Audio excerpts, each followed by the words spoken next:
Alright, I just wanted to do a little update on what's going on and what's happening. I haven't been on here for a while. Like I said before, chicken coops is my main business. I have built hundreds a year.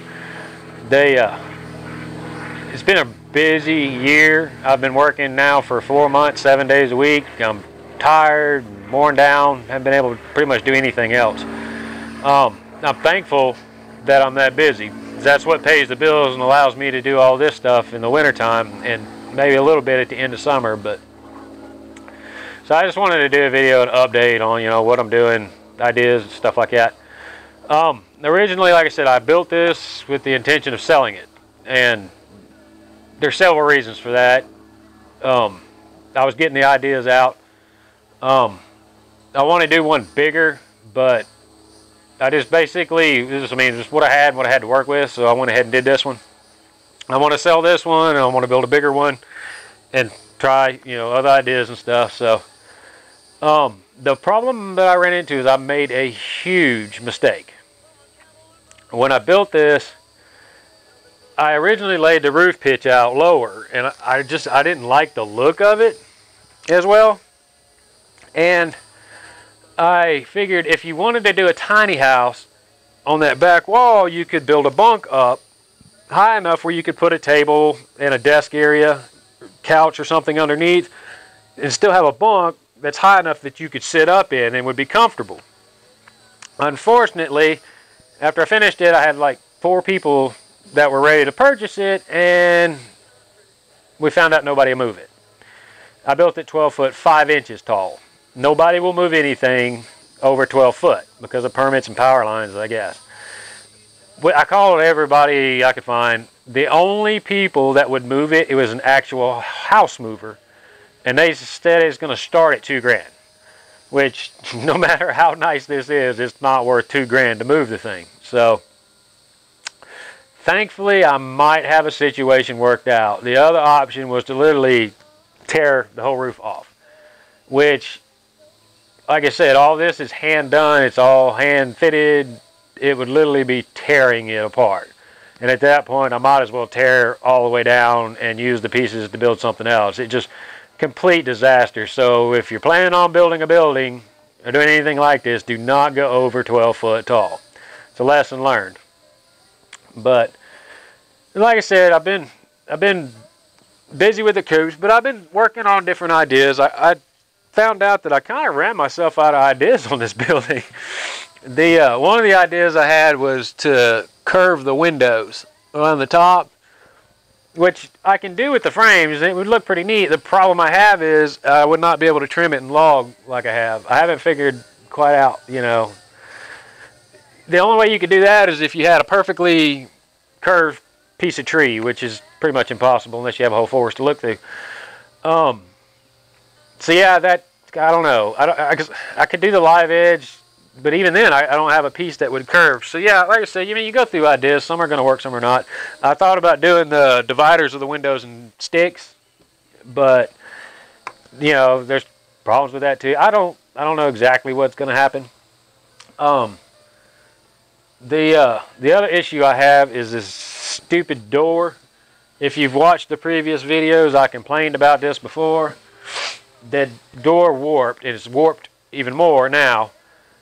The oak is hard to dry. I had that log sat up here for 2 years.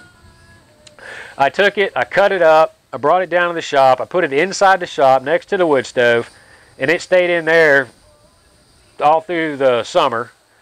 And I actually pulled the boards out, planed them to open it back up, stacked them back, and left them there. And when I pulled them out and I built the door is warped, and it's shrunk, and it's still shrunk after all that time. Pine is so much easier to dry out than the oak. It's the same thing on these porch boards. I knew these were going to shrink. These were not as dry as the door was. And that's why when I did this, I butted them together because I knew they were going to shrink and get a gap. And there is about a 1/4 inch gap in each one of them, which is okay because, now they can expand and contract and they'll be all right. But yeah, oak is very difficult to get dry. I couldn't believe after all that time those things. And I even moisture tested it and it seemed all right, but I guess they were just thick enough that they still did some drying. So I don't know what I'm going to do with that door. I think I want to try to fix it, but I think it may just be a lost cause. I'm going to have to do a whole new door.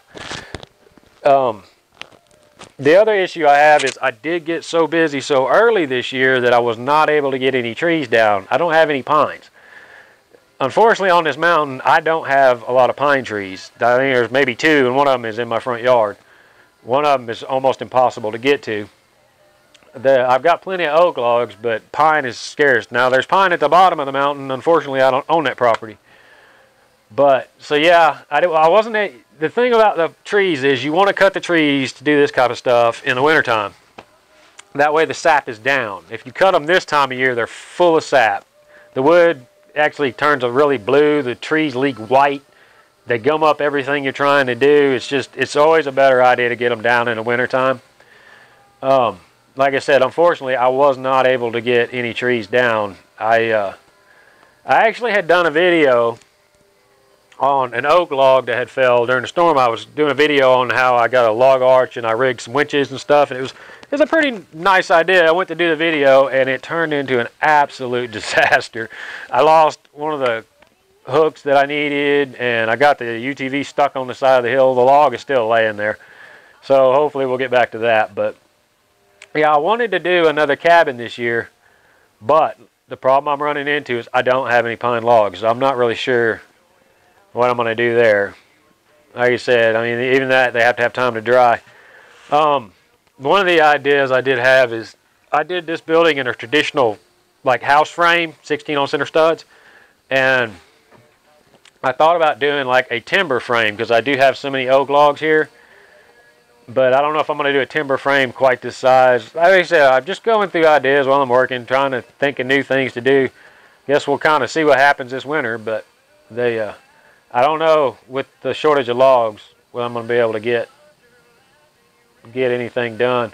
Part of the idea was to sell this and see if I couldn't buy a small piece of property with some pine trees on it and use the trees. Unfortunately, I ran into the height issue on this, and property has gone up around here significantly, and there's really not any small pieces like that'll work. But so yeah, I mean, it's always an adventure, always thinking of new ideas, always trying to come up with what's next.